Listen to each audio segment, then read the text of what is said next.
संगानां रसानां छन्दसामपि मङ्गलानां च कर्तारो वन्दे वाणीविनायको वन्दे वाणीविनायको। बोलिए श्रीमद्भागवत महापुराण की जय। श्री वृंदावन बाके बिहारी लाल की जय। श्री राधा रानी सरकार की जय। जय जय श्री राधे श्याम। कल की कथा हमारी जहाँ तक हो रही थी, जहाँ विश्राम लिए थे, आज हम उससे आगे की कथा श्रवण करें। इसलिए ध्यानपूर्वक कथा श्रवण कीजिए, प्रेम पूर्वक प्रभु के चरणों में अपना मन लगाएं। सूजी महाराज ने सौनकादि ऋषियों को महात्म्य के बारे में बताया।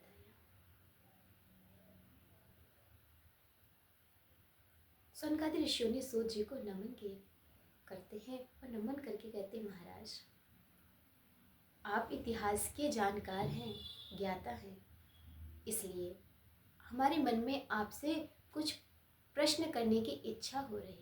हम आपसे कुछ प्रश्न करना चाहते हैं। सूजी ने कहा, पूछिए। तब सौनकादि ऋषियों ने कहा, महाराज हम आपसे एक नहीं 6 प्रकार के प्रश्न करना चाहते हैं। पूछे हो रघुपति कथा प्रसंगा, अखिल लोक जग पावनी गंगा। देखिए, ये जो शौनकादि ऋषियों के 6 प्रश्न है ना, ये जग के कल्याण के लिए है। ऐसा लगता है हमारे लिए ही प्रश्न किए गए हैं। आप विचार कीजिएगा, ये सारे प्रश्न हमारे मन में भी उठते हैं, क्या करें। तो वही हमारे ही प्रश्न मानिए सौनकादि ऋषि जी सूत जी महाराज जी से पूछ रहे हैं। पहला प्रश्न उन्होंने किया कि मानव के लिए परम धर्म क्या है। परिक्रमा लगाना परम धर्म है। प्रातः 4 बजे उठकर स्नान कर लेना धर्म है। करोड़ों की संपत्ति दान करना धर्म है। आखिर धर्म की परिभाषा क्या है। मनुष्य के लिए सबसे बड़ा जो कर्तव्य रूपी धर्म है वो क्या है। हजारों संत बैठे हैं, सबकी तरफ से एक व्यक्ति प्रश्न कर रहे हैं। दूसरा प्रश्न हमारा ये है, महाराज कि मंदिर में जब हम जाते हैं तो बड़ी विचित्र बात लगती है। कोई कहते हैं शंकर जी श्रेष्ठ हैं, कोई कहते हैं दुर्गा माता श्रेष्ठ हैं, कोई कहते हैं हनुमान जी श्रेष्ठ हैं, कोई कहते हैं राम जी श्रेष्ठ हैं, कोई कहते हैं हमारे तो गोविंद श्रेष्ठ हैं। कभी कभी मन में भ्रम हो जाता है कि हम किसकी पूजा करें, किसके प्रति हम मन को लगाएं, किसके प्रति मन को ना लगाएं। ये बात हमारी समझ में नहीं आती। कभी कभी लोगों का मन दुविधा में पड़ जाता है, तो महाराज क्या करें। तीसरा प्रश्न हमारा है, वेद में परमात्मा को अजन्मा कहा है।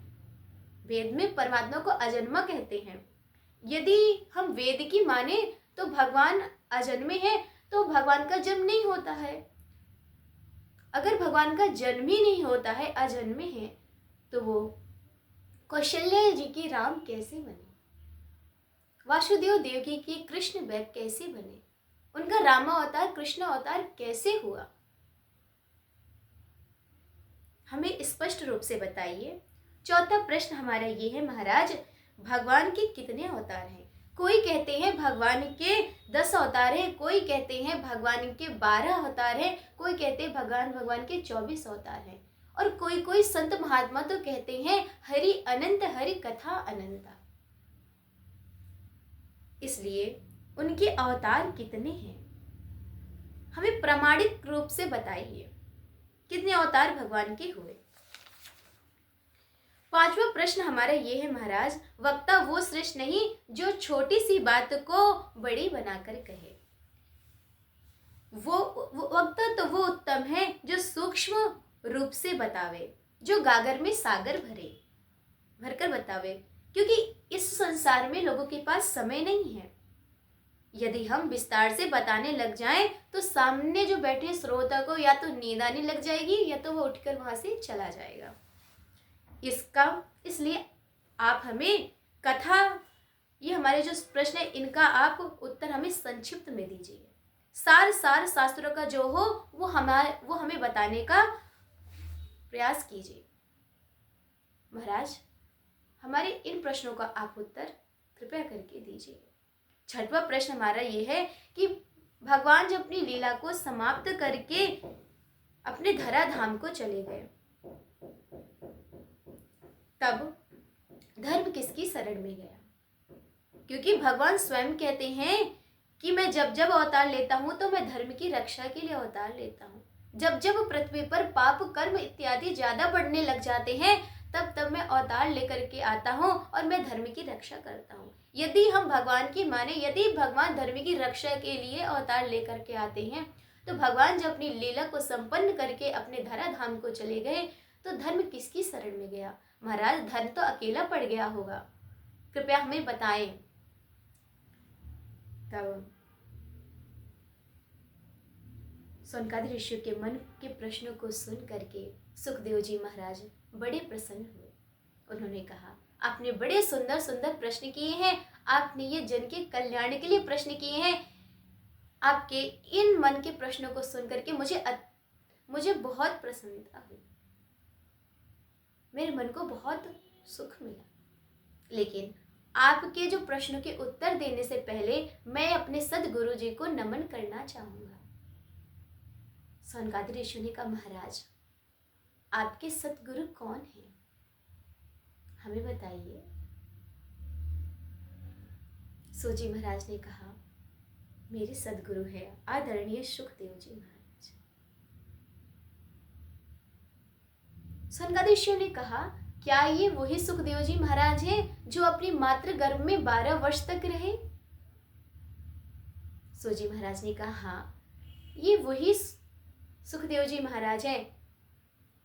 महाराज, ये अपनी माता के गर्भ में 12 वर्ष तक क्यों रहे?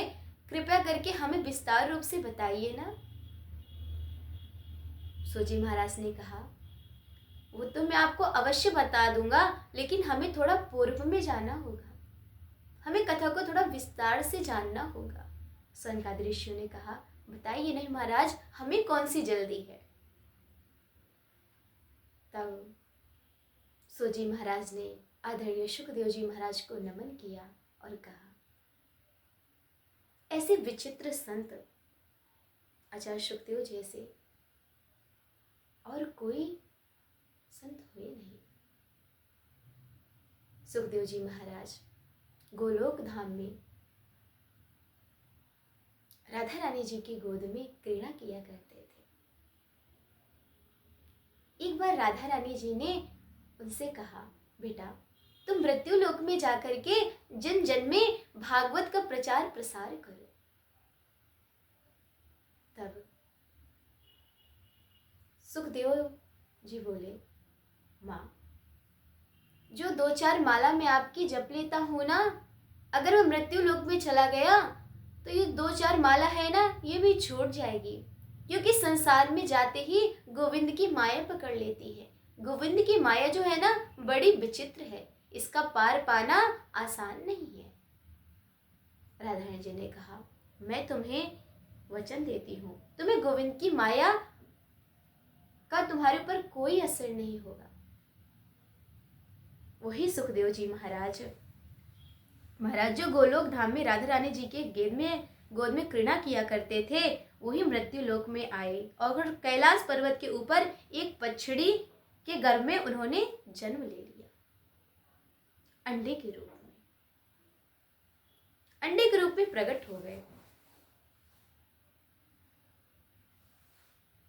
अभी अंडा प्रादुर्भूत हुआ ही था कि बर्फीली हवाएं तेज चलने लगी। तेज हवाओं के कारण अंडा फूट गया।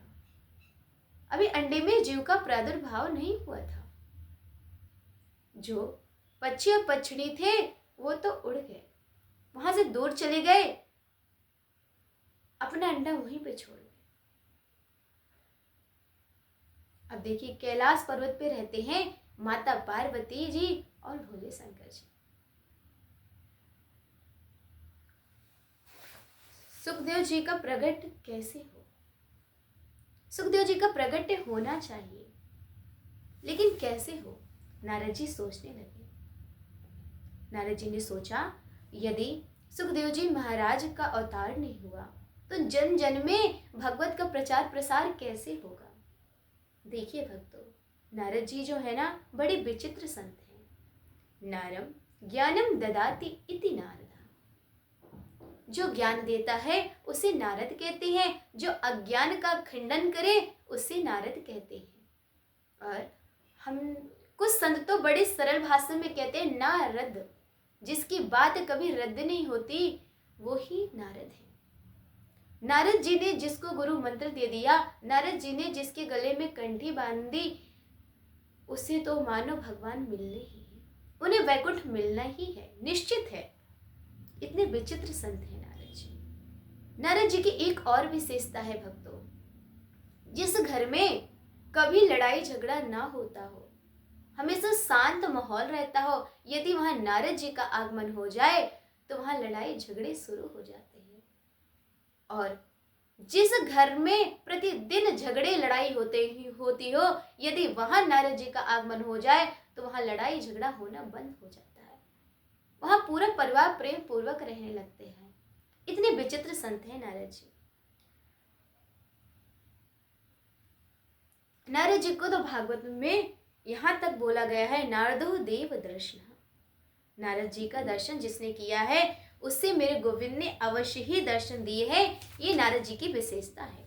नारद जी ने सोचा, लक्ष्मी जी और श्रीमन नारायण में तो झगड़ा मैं करा ही चुका हूँ, और ब्रह्मा जी और उनकी पत्नी में भी मैं विवाद हो ही चुका है, लेकिन शिव पार्वती जी में अभी तक कोई विवाद नहीं हुआ, कभी कोई झगड़ा नहीं होता। क्यों ना ऐसी कोई लीला करूं जिससे उन दोनों में झगड़ा शुरू हो जाए। सो ऐसा विचार करके सीधे नारद जी कैलाश पर्वत की ओर चल दिए। जब नारद जी कैलाश पर्वत की ओर जा रहे थे तो भगवान शंकर जी तो समाधि में लीन थे, समाधि में बैठे थे, तपस्या कर रहे थे। आश्रम में माता पार्वती थी। अब नारद जी का एक स्वभाव और देखिए।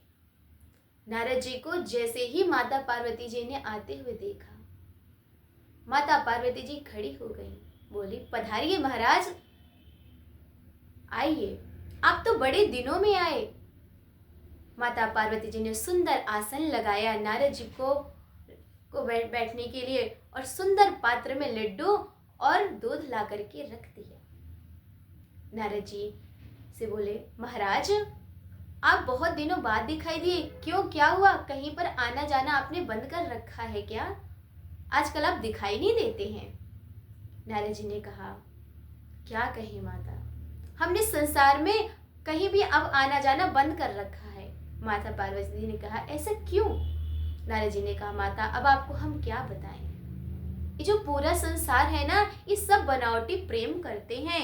यहाँ तक माता, सुर नर मुनि सब की यह रीति, स्वार्थ लाग करहि सब प्रीति। संसार के लोग सब बनावटी प्रेम करते हैं, सब अपने अपने स्वार्थ के लिए लोगों से प्रेम करते हैं, कोई भी किसी से सच्चा प्रेम नहीं करता। और माता, जहाँ पर सच्चा प्रेम नहीं, वहां जाने का मतलब ही क्या? इसलिए हमने कहीं भी अब आना जाना बंद कर रखा है। माता पार्वती जी ने कहा, महाराज, अब मैं आपसे क्या ही कहूं, मैं तो अपनी बात कहूं, हमें तो बड़ा प्रेम है,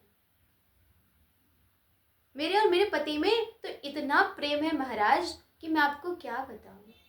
यहाँ तक गुरु जी जो हमारे कान में गुरु मंत्र देते हैं, शास्त्र कहता है उसे गुप्त रखो, उसे हमें कभी किसी को नहीं बताना चाहिए, ये शास्त्र की मर्यादा है। लेकिन महाराज, मेरे पति तो मुझसे इतना प्रेम करते हैं कि जब उनको गुरु मंत्र मिला तो सबसे पहले उन्होंने आके मुझे बताया कि हमारे गुरु महाराज ने हमें ये मंत्र दिया है। और तो और नारद जी, जो हम समाधि लगा करके जब हम प्रभु का ध्यान करते हैं तो उस ध्यान में हमने प्रभु की किस छवि का दर्शन किया, शास्त्र आज्ञा करता है हमें उसे कभी किसी को नहीं बताना चाहिए, उसे गुप्त रखना चाहिए। लेकिन मेरे पति तो मुझसे इतना प्रेम करते हैं कि सबसे पहले आकर मुझे बताते हैं कि आज मैंने कृष्ण लला की छवि देखी, आज मैंने राम लला की छवि देखी, आज मैंने भगवान के वामन अवतार की छवि देखी। महाराज मुझसे इतना प्रेम करते हैं, मैं आपसे क्या ही बताऊं। नारद जी ने कहा, ये तो बहुत अच्छी बात है माता, भगवान करे आपका ये प्रेम प्रति उत्तर बढ़ता ही रहे, ये तो बहुत ही अच्छी बात है। फिर तो आपके पति तो आपसे बहुत प्रेम करते, फिर तो आपसे कोई बात छिपाते भी नहीं होंगे। माता पार्वती ने कहा, नहीं महाराज, मुझसे तो इतना प्रेम करते हैं, जब अपना गुरु मंत्र मुझे बता सकते हैं, समाधि में देखी हुई छवि मुझे बता सकते हैं, तो मुझसे और क्या ही छिपाएंगे, मुझे सब कुछ बताते हैं, मुझसे कभी कुछ नहीं छिपाते। नारद जी ने कहा, माता प्रेम की यही तो बात है, जिससे प्रेम किया जाता है उससे कोई बात छिपाई नहीं जाती है। ये तो बहुत अच्छी बात है। फिर तो आपके पति ने आपको ये भी बात बताई होगी कि वो जिस अपने गले में जिन मुंडमाला को पहन कर रखते हैं उसमें किसके मुंड लगे हैं, ये बात भी उन्होंने आपको अवश्य ही बताई होगी। नारद जी ने कहा, महाराज प्रेम तो मुझसे बहुत करते हैं, लेकिन जिस मुंड के माला को पहनते हैं उसमें किसके मुंड लगे हैं, ये बात तो मुझे उन्होंने आज तक नहीं बताई। नारद जी ने कहा, आप उतनी देर से कह रही हैं बहुत प्रेम करते हैं, बहुत प्रेम करते हैं, और जिस मुंड के माला को 24 घंटे वो अपने गले में लटका के रखते हैं उसमें किसके मुंड लगे हैं, ये बात उन्होंने आपको नहीं बताई, यानी अपनी पत्नी को नहीं बताई। तो क्या आपसे खाक प्रेम करते हैं? माता मैं तो चलूं, आप जाने और आपका काम जाने। ऐसे कह के नारद जी जाने लगे। तभी भगवान शंकर की समाधि टूटी। अब वो भी आश्रम की ओर आ ही रहे थे, तभी नारद जी उन्हें मिल गए। नारद जी ने कहा, बाबा जल्दी जाइए, माता ने आपको याद किया है। भगवान शंकर मुस्कुराए, उन्होंने कहा, नारद जी जहां आपका आगमन हो जाएगा ना तो अवश्य ही बुला रही होंगी, आप तो जहां जाते हैं कल्याण ही करते हैं। भगवान शंकर अपने आश्रम में पधारे।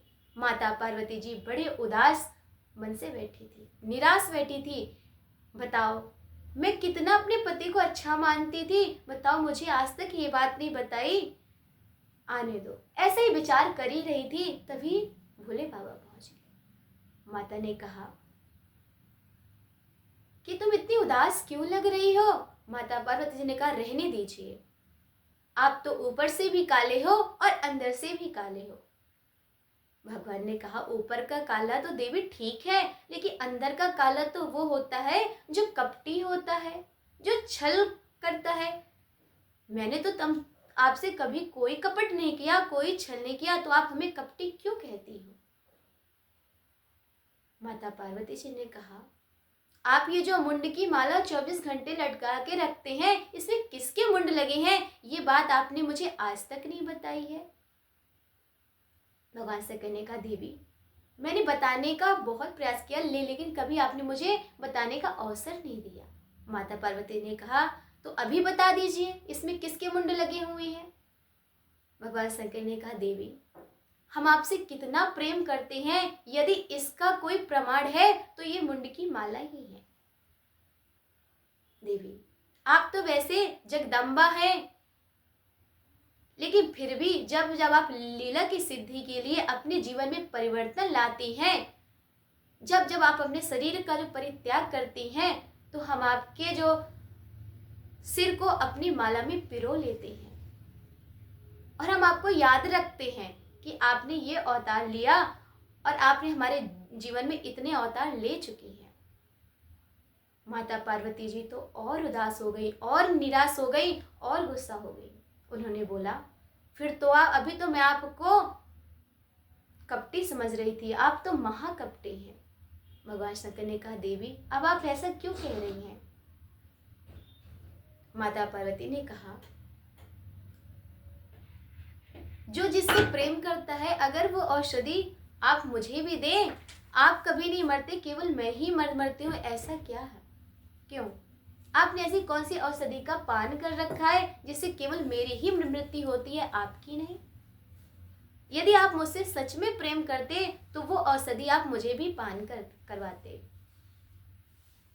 भगवान शंकर जी के नेत्र सजल हो गए, गंभीर हो गए। उन्होंने कहा, देवी, मैंने एक अद्भुत अमृत का पान कर रखा है। वो अद्भुत अमृत क्या है? श्रीमद् भागवत कथामृत, अमर कथा। मैंने इसका पान कर रखा है, इसलिए मेरी कभी मृत्यु नहीं होती और ना ही मेरा कभी जन्म होता है। माता पार्वती ने कहा, फिर मुझे भी ये कथा सुनाइए, मैं सुनना चाहती हूँ। तब भगवान ने, शंकर ने कहा, देवी, मैं अवश्य आपको सुनाऊंगा, लेकिन कथा श्रवण करने के कुछ नियम होते हैं। कथा के लिए स्थान शांत होना चाहिए और कथा को तन्मय होकर के एकाग्रता में बैठ करके सुननी चाहिए। और कथा में बीच बीच में उठ करके नहीं जाना चाहिए, बार बार उठ करके जाना अपराध होता है। और कथा कभी भी व्यास जी के एकदम पीछे से हमें कथा कभी नहीं श्रवण करनी चाहिए। हमेशा कथा को सामने बैठकर हमें श्रवण करना चाहिए। पीछे बैठ करके जो कथा सुनना अपराध है। और देवी, मेरा तो एक और नियम है, मैं जब भी कथा सुनाता हूँ तो मैं अपने नेत्रों को बंद करके कथा सुनाता हूँ। आप कथा सुन रही हैं कि नहीं सुन रही हैं, ये मुझे कैसे पता चलेगा? इसलिए आप बीच बीच में हूँ बोलते जाना, आप हाँ जी करते जाना, जिससे मुझे लगेगा कि आप कथा श्रवण कर रही हैं। माता पार्वती ने कहा, ठीक है। पूरे कैलाश पर्वत पर केवल शिव और माता पार्वती जी हैं और कोई नहीं है, लेकिन एक फूटा हुआ अंडा जरूर पड़ा हुआ है सुख पक्षी का।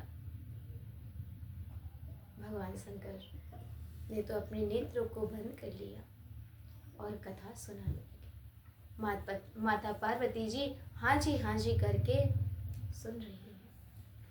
बोलिए वृंदावन वाक्य बिहारी लाल की जय।